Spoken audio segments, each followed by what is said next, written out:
அன்பு தமிழஞ்சங்களுக்கு வணக்கம் வணக்கம் வணக்கம் வணக்கம். நம்ம ராகு கேது பயிற்சி பலன்களை பற்றி பார்த்துட்டு வந்துட்டே இருக்கோம். அந்த வகையில் இப்போ மகர ராசி மற்றும் மகரம் லக்னம் இதில் பிறந்தவர்களுக்கு இந்த 18/5/2025 முதல் ராகு மீன ராசியில் இருந்து கும்பராசிக்கும், கேது பகவான் கன்னி ராசியில் இருந்து சிம்ம ராசிக்கும் பெயர்ச்சி அடைந்து அமர்ந்து இந்த மகர ராசி மற்றும் மகரம் லக்னத்தில் பிறந்த உங்களுக்கு எந்த விதமான நற்பலன்கள் மற்றும் பாதக பலன்களை கொடுப்பார்கள் அப்படின்னு பார்க்கலாம். முதல்ல நற்பலன்களை பார்ப்போம். காணொளியின் கடைசீட்டில் பாதக பலன்கள் என்னென்ன கொடுப்பார்கள் அப்படின்னு பார்ப்போம். காணொளியை முழுசா பார்த்தீங்கன்னா தான் உங்களுக்கு ஒரு தெளிவு பிறக்கும் அப்படிங்கிறத தயவு செய்து புரிந்து கொள்ளுங்கள். ராகு பகவான் முதல் 6 மாதங்கள் குரு பகவானின் பூரட்டாதி நட்சத்திரத்தில் பயணம் செய்து உங்களுக்கு பலன்களை வழங்குகிறார். பின் 8 மாதங்கள் ராகு பகவானின் சொந்த நட்சத்திரமாகிய சதயம் நட்சத்திரத்தில் பயணம் செய்து உங்களுக்கு பலன்களை வழங்குகிறார். பின் 4 மாதங்கள் செவ்வாய் பகவானின் அவிட்டம் நட்சத்திரத்தில் பயணம் செய்து உங்களுக்கு பலன்களை 1.5 வருட காலத்திற்கு வழங்கப் போகிறார். கேது பகவான் அவர்கள் முதல் 2 மாதங்கள் சூரிய பகவானின் உத்திரம் நட்சத்திரத்தில் பயணம் செய்கிறார். பின் 8 மாதங்கள் சுக்கிர பகவானின் பூரம் நட்சத்திரத்தில் பயணம் செய்கிறார். மேலும் 8 மாதங்கள் கேது பகவானின் சொந்த நட்சத்திரமாகிய மகம் நட்சத்திரத்தில் பயணம் செய்து உங்களுக்கு பலன்களை வழங்க போகிறார். ஒரு விஷயம் முதல்ல புரிஞ்சுக்கணும், என்ன அப்படின்னா, உங்க வாழ்க்கையில 97% 90%க்கு மேல உங்களுடைய வாழ்க்கையை யார் முடிவு பண்றா அப்படின்னா, உங்கள் சுய ஜாதகத்தில் எந்த கிரகம் தசை நடத்துகிறதோ அந்த கிரகமே உங்களுடைய அணுவணுவான செயல்பாடுகள் முதற்கொண்டு அன்றாட வாழ்க்கை சம்பவங்கள் முதற்கொண்டு எல்லாத்தையும் நிர்ணயம் பண்ணுவது உங்கள் சுய ஜாதகத்தில் எந்த கிரகம் தசை நடத்துகிறது அந்த கிரகமே என்பதை தயவு செய்து புரிந்து கொள்ளுங்கள். மீதி 10% உள்ளதான் இந்த கிரக பயிற்சி பலன்கள் அப்படிங்கிறத புரிஞ்சுக்கணும். எதுக்காக சொல்றேன்னா, ராகு கேதுனாலே ஒரு பயம் ஜெர்க்கு அப்படியெல்லாம் ஒண்ணுமே கிடையாது. பயப்பட வேண்டிய அவசியமே கிடையாது. அதைத்தான் சொல்றேன். அதெல்லாம் உண்மையே கிடையாது. ஏன்னா கோச்சார பலன் 10% மட்டும்தான். உங்கள் சுய ஜாதகத்தில் நீ என்ன வேணாலும் கேரக்டரா இருங்க, நீங்க எப்படிப்பட்ட ஆத்மா வேணாலும் இருங்க. ஆனால் தசா நடத்துகிற கிரகம் தான் உங்களை தேரில் ஏற்றி நீ எப்படிப்பட்ட கேரக்டராலும் இருந்துட்டு போ. நல்லவனாயிரு, கெட்டவனாயிரு, ஆகச்சிறந்த ஒழுக்கவானாயிரு, மிகப்பெரிய தொழிலதிகாரி, எப்படி வேணாலும் இருந்துட்டு போ. தசை நடத்தும் கிரகம் தான் உங்களை தேரில் ஏற்றி உட்கார வச்சு அது பாட்டுக்கு ஒரு ரூட்டில் கூட்டிகிட்டு போகும். வர்றதை அனுபவிச்சே ஆகும். ஓகேங்களா? அதனால தான் சொல்கிறது. எல்லாரும் இந்த ராகுக்கேதை பற்றி பயப்படுறாங்க. ஆனால் நன்மையான காரகங்களும் இருக்குது தெரியுமா அவர்கிட்ட. பாவகிரக லிஸ்ட் தான், ஆனாலும் நன்மையான காரகங்கள் இருக்கு. ராகு பெருக்குதல் தன்மையை கொண்டவர். பாக்கியஸ்தானத்தில் ராகு உக்காண்டா பாக்கியாதிபதி அவர் தான். ஏன்னா அந்த வீட்டையே விட மாட்டார், மொத்தமாக எடுத்துப்பாரு. சுபத்துவமாக இருக்கிறாரா பாவத்துவமாக இருக்கிறாரா அதுதான் கணக்கு. ஓகேவா? பாவத்துவமாக இருந்துச்சுன்னா பாக்கியம் கெட்டு போயிடும். சுபத்துவமாக இருந்தால் அளப்பரிய கிடைச்சிடும் பாக்கியம். இதுதான் உண்மை. எப்படி சுபத்துவப்படுவார் நிறைய கணக்கு இருக்காது. ஓகேங்களா? அதனால பெருக்குதல் தன்மையை கொண்டவர் ராகு. ஏகபோக வாழ்க்கையை கொடுப்பவர், சுகபோக வாழ்க்கையை அருளக்கூடியவர். 10 மடங்கு இல்லை 10 லட்சம் மடங்கு ஆக்கும் தகுதி ராகு கிட்ட தான் இருக்கு. சுபத்துவமா கொடுக்கணும்னு நினைச்சா முடிஞ்சு போச்சு. திடீர் அதிர்ஷ்டங்கள், திடீர் பணவரவுகள், உழைக்காமலே ஒரு இடத்துல உட்காந்து ஒருத்தன் பெரியாள் ஆகிறானா அது ராகு தான். கேது சொல்லவே தேவையில்லை. ஆகச்சிறந்த பக்தி, ஆகச்சிறந்த ஆன்மீகம், தியானம், பற்றற்ற தன்மை, சுயநலமில்லாத வாழ்க்கை, தான தர்மத்தை அருளக்கூடிய நிலைமை, தான தர்மம் செய்யும் ஒரு பாக்கியம், சேது குளியல், ஆன்மீக யாத்திரைகள், பக்தி மார்க்க பயணங்கள், கோயில் திருப்பணிகள். அப்பா ஏன் பயப்படுறீங்க? உங்கள் சுயஜாதகத்தில் தசை நடத்தும் கிரகம் நன்மையாக இருக்கும் பட்சத்தில் இந்த ராகு கேதுக்கள் அள்ளி தெளித்து விடும். உங்களுக்கு சுபத்துவமாக தசை நடத்தும் கிரகம் பாவப்பட்டு பங்கப்பட்டு இருக்கும் பட்சத்தில் கெடுபலன்களே வரும். இந்த ராகு கேதும் கூட சேர்ந்துக்கும், மொத்தமா போட்டு அழுத்திடும். அந்த கிரகம் நல்லதா இருந்துச்சுன்னா நல்லது செய்யும். தசை நடத்துற கிரகம் நல்லதா இருந்துச்சுன்னா எல்லாமே நல்லது நடக்கும். அந்த கிரகம் சரியில்லாமல் இருந்துச்சுன்னா கஷ்டம் மட்டும்தான் வரும். அதனால தான் சொல்றது, உங்கள் சுய ஜாதகத்தில் எந்த கிரகம் தசை நடத்துகிறது அதன் அதிதேவதையை வணங்குங்கள், உங்கள் வாழ்க்கை மேம்பட்டு சிறக்கும் என்பதை தயவு செய்து புரிந்து கொள்ளுங்கள். இந்த காணொளியின் டிஸ்கிரிப்ஷன்ல எந்த கிரகம் தசை நடத்துகிறது, அதை எவ்வாறு அறிவது அப்படின்ற காணொளி கொடுத்திருக்கேன். அந்த கிரகத்தின் அதிதேவதையார், அந்த அதிதேவதையும் நீங்கள் எவ்வாறு வணங்குதல் வேண்டும் இதையும் சொல்லியிருக்கேன். போய் பார்த்து அறிந்து தெரிந்து புரிந்து தயவு செய்து பயன்படுத்தி கொள்ளுங்கள் தமிழ் நெஞ்சங்களை. ஓகேங்களா? எல்லாரும் தசை நடத்தும் கிரகத்தின் அதிதேவதையை நீங்கள் வணங்குகிறீர்கள் என்று நான் நம்புறேன். அப்ப வாங்க, இந்த பலன்கள் தான் உங்களை வந்தடையும். இப்ப சொல்ல போற பலன்கள் தான் உங்களை வந்தடையும். இந்த மகர ராசி மற்றும் மகரம் லக்னம் இதில் பிறந்தவர்களுக்கு இந்த 2025 இந்த ராகு கேது பயிற்சிகள் எந்த விதமான நற்பலன்களை கொடுக்கும் அப்படின்னா பாருங்க, உங்களின் வாக்கு வன்மை அதிகரிக்கும். கொடுத்த வாக்கு காப்பாற்றுவீர்கள், சொன்னது அப்படியே பலிக்கும். கண் காது மூக்கு வாய் பல் நாக்கு போன்றவற்றில் இருந்த ரோகங்கள் உங்களை விட்டு அகலும். பாரம்பரிய வைத்தியம் உங்களுக்கு சரிபட்டு வரும். ஏன்னா ராகு அப்படின்னா தாத்தா. அப்போ தாத்தா கிட்ட போயிட்டு எனக்கு கண்ணு வலிக்குது, இல்லைன்னா எனக்கு கொஞ்சம் பிரச்சனையா இருக்குது, இடுப்பு வலிக்குது, ஏதாவது கேட்டால் அவர் என்ன சொல்வார்? அட இந்த கஷாயத்தை கூடரா சரியா போயிருப்பார். அதுதான் பாரம்பரிய வைத்தியம். அதே மாதிரி குடும்பத்தில் புதிய உறுப்பினர்கள் இணைவார்கள். மகன் பிறப்பது, மகள் பிறப்பது, மருமகன் வருவது, மருமகள் வருவது என இருக்கும். திருமண தோஷங்கள் உடைபட்டு திருமண பேச்சுவார்த்தை சூடுபிடிக்கும். வீட்டு உபயோக பொருட்கள் வாங்கி குவிப்பீர்கள். வீட்டில் அலங்கார பொருட்கள் சேரும். ஆடை ஆபரண சேர்க்கை இருக்கும். வீட்டில் அலங்கார பொருட்கள் சேரும். கண் பிரச்சனைகள் தீரும். சிறுவாடு கையிருப்பு உங்ககிட்ட தங்கும். வீட்டில் இருக்கும் சிறிய தொகை இருந்து கொண்டே இருக்கும். எப்பயுமே பணம். தர்க்கத்தில் விவாதத்தில் எவராலையும் வெல்ல முடியாத ஒரு பாக்கியத்தை கொடுக்கும். குடும்பம் தெய்வ கடாட்சத்துடன் திகழும். மகாலட்சுமி கடாட்சத்துடன் திகழும். தாயால் பெருத்த லாபங்களை நீங்கள் அனுபவிப்பீர்கள். மேலும் மனைவி அல்லது கணவனின் ஆயுளுக்கு கண்டம் இருப்பின் பரிகாரத்தின் மூலம் இந்த நேரத்தில் அகலும்.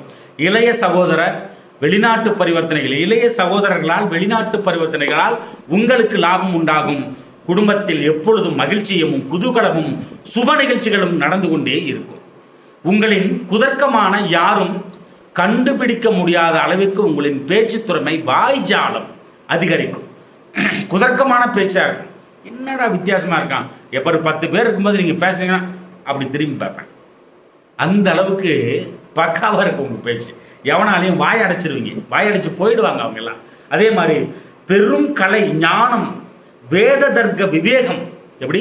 பெரும் கலை ஞானம் வேத தர்க்க விவேகம் சங்கீத வித்தை தெய்வீக நம்பிக்கை மத நூல்களில் உள்ள நம்பிக்கை என மகிழ்ச்சி தரும். தன்னை சார்ந்திருப்போருக்கு என்றென்றும் நம்பிக்கைக்கு உருவங்களாக வாழும் காலகட்டமாக இந்த 1.5 வருட காலமும் உங்களுக்கு அமையும். அதே மாதிரி உயில் மற்றும் ஆயுள் காப்பீட்டாலும் உங்களுக்கு லாபம் உண்டு. மேலும் மூத்தோர்களின் சொத்துக்கள் லாபமாக மாறுதல் நடக்கும். தூக்கம் கட்டுப்பாட்டுக்குள் வரும். சோம்பேறித்தனம் உங்களை விட்டு அகலும். என்னடா அள்ளி தெளிச்சுக்கிட்டே போறேன், யாரா நீ எல்லாம் அப்படின்றது காதில் விழுது. அப்படி இல்லை, அப்படி இல்லை. இப்ப சொன்ன பலன் ராகுது, இப்ப சொல்ல போற பலன் கேதுது. இந்த பலன்கள் எல்லாத்தையுமே உண்மையை சொல்ல போனா இந்த மகர ராசி மகர லக்னத்தில் பிறந்தவங்க இந்த பூமி உருண்டையில் கோடான கோடி கோடி பேர் பிறந்திருப்பாங்க. அமெரிக்காவிலையா இருக்கட்டும், எங்கேயா இருக்கட்டும், இல்லை எங்கேயோ ஒன்று இருக்கட்டும், பனிப்பிரதேசத்தில் கூட இருக்கட்டும், கோடான கோடி பேர் பிறந்திருப்பாங்க. எல்லாத்துக்கும் இந்த ராகு கேது பயிற்சி பலன்களை இதுதான் அவங்களுக்கு எல்லாம் கொடுத்துரு அப்படின்னு சொல்லிட்டு பிரபஞ்சம் வகுத்த நியதி இதுதான், பிராப்தம் இதுதான், இயற்கையை உங்களுக்கு கொடுத்துருன்னு சொல்லியிருக்கிற இவ்வளவு பலனும் கிடைக்கணும் அப்படிங்கிறது உங்களுக்கு தலையெழுத்து. ஆனா அதை பெறுவதற்கு நீங்கள் தயாரா? இதுதான் முக்கியமான விஷயம். அதனால தான் சொல்றது, தசை நடத்தும் கிரகத்தின் அதிதேவதையை நீங்கள் வணங்குங்கள், வணங்குங்கள், வணங்குங்கள்.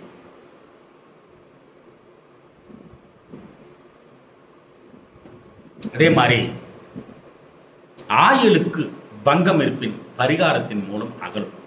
நீடித்த நோய்கள், மறைமுக நோய்கள் முதற்கொண்டு பாரம்பரிய வைத்தியத்தின் மூலம் தீர்வு கிடைக்கும். அடகு வைத்த அசையா சொத்துக்களை மீட்டெடுக்கும் வாய்ப்புகள் உருவாகும். அபானம் எனப்படுகிற உடற்கழிவுகள் வெளியேறும் உறுப்புகள், கழிவுகளை வெளியேற்றும் உறுப்புகள், அதில் ஏதாவது சிக்கல் இருந்துச்சுன்னா, அதாவது யூரினரி ப்ளஸ் மோஷனரி, இந்த மாதிரி கழிவு இயற்கையாக அந்த வேர்வை வெளியே வரும் அந்த ஓட்டை, அது இந்த இதுக்களில் இருக்கக்கூடிய சிக்கல் ஏதாவது இருந்துச்சுன்னா தீர்ந்து போயிடும். அதே மாதிரி மர்ம நோய்களுக்கு தீர்வு நாட்டு வைத்தியத்தின் மூலம் உண்டு. உங்களின் ரகசியம் என்னென்ன ரகசியத்தை வந்து காப்பாற்றிட்டு இருக்கிறீங்களோ அது மேன்மேலும் ரகசியம் மீண்டும் காப்பாற்றப்படும்.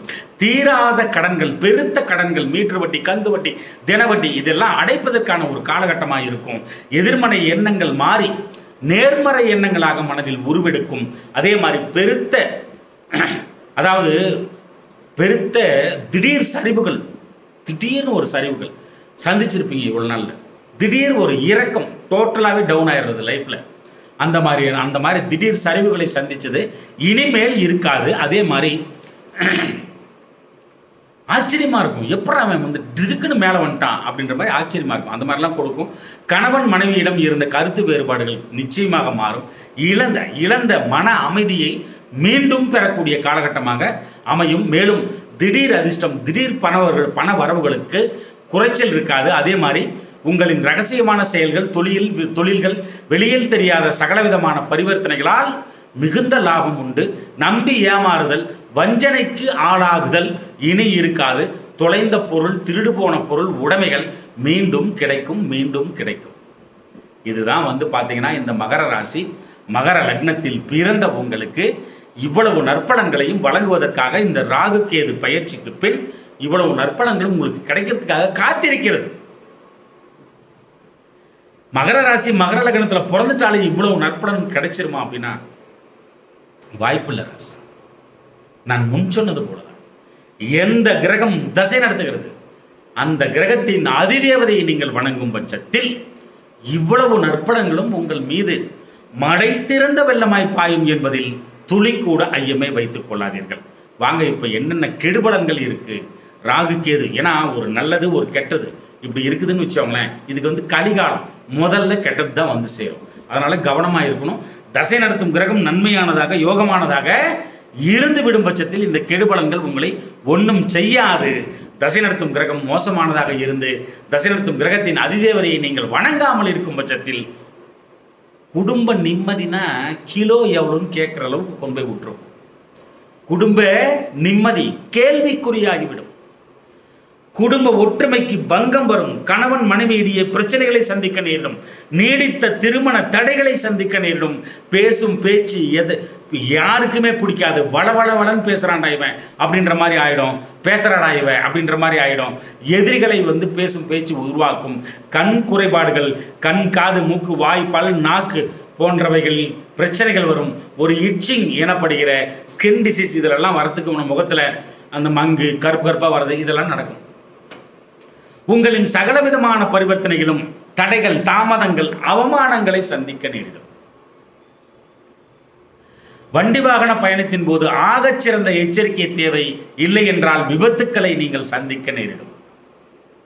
கடன் தொல்லை அதிகமாகிக் கொண்டே போகும். தேவையற்ற பழிபாவங்களை சுமத்தல் நடக்கும். எதிலும் துரதிர்ஷ்டம் நிலவும். எதிலும் நம்பிக்கையற்ற வாழ்க்கையாக உங்களுடைய வாழ்க்கை வந்து மாறும். எவ்வளோ விஷயம் இருக்கு பாருங்க இந்த தசை நடத்துகிற கிரகத்துக்கிட்ட. இப்போதான் நம்ம ஆளு 60% தசா நடத்துகிற கிரகம் வரும், மீதி 30% கோச்சார கிரகம் நடத்த வரும் அப்படின்னு வந்து நம்ம ஆளு சொல்லியிருக்கிறாரு. ஏதோ ஒரு காணொலி பார்த்தேன் இப்போதான் நம்ம ஆளு. அதனால் இந்த பிரச்சனையிலேருந்து முழுமுற்றாக வெளியே வரணுங்க அப்படின்னா உங்ககிட்ட ஒரே ஒரு விஷயந்தான். என்ன அப்படின்னா, ராகுவால் வரக்கூடிய பிரச்சனை போகணும் அப்படின்னா அந்த சனிக்கிழமை அன்னைக்கு பத்ரகாளி அம்மன் வழிபாட்டை செய்யணும். அந்த ராகு காலத்தில் 9:10. அதே மாதிரி கேது பகவானோட பிரச்சனை வந்து வரக்கூடாது உங்களுக்கு அப்படின்னா செவ்வாய்க்கிழமை அன்னைக்கு விநாயக பெரும்பாட்டன், எதுக்கு சிரிப்பு வருதுன்னு தெரியல, விநாயக பெரும்பாட்டன் முன்னாடி தோப்பு கரணம் ஓம் கம் கணபதியே போற்றி போற்றி அப்படின்னு சொல்லி தோப்பு கரணம் போட்டு சரணடைஞ்சிங்கன்னா இந்த ராகுக்கு எதுக்களான வரக்கூடிய பிரச்சனைலேருந்து முழுமுற்றாக வெளியே வந்துடுவீங்க. அன்பு தமிழ் நெஞ்சங்களே, இந்த கருத்துக்களை நன்றாக மனதிற்குள் உள்வாங்கி, குருநாதர் இப்போதான் வந்திருக்காரு அப்படின்னு சொன்னேன் இல்லையா, அதனால் அன்பு தமிழ் நெஞ்சங்களே, இந்த கருத்துக்களை நன்றாக மனதிற்குள் உள்வாங்கி வாழ்க்கையில் கடைபிடித்து மேன்மேலும் முன்னேறி பல்லாண்டு வாழ்கவென எனது தமிழ் பெரும்பாட்டன் முருகனை நானும் வேண்டிக் கொள்கிறேன். நன்றி அன்பு தமிழ் நெஞ்சங்களே, நன்றி.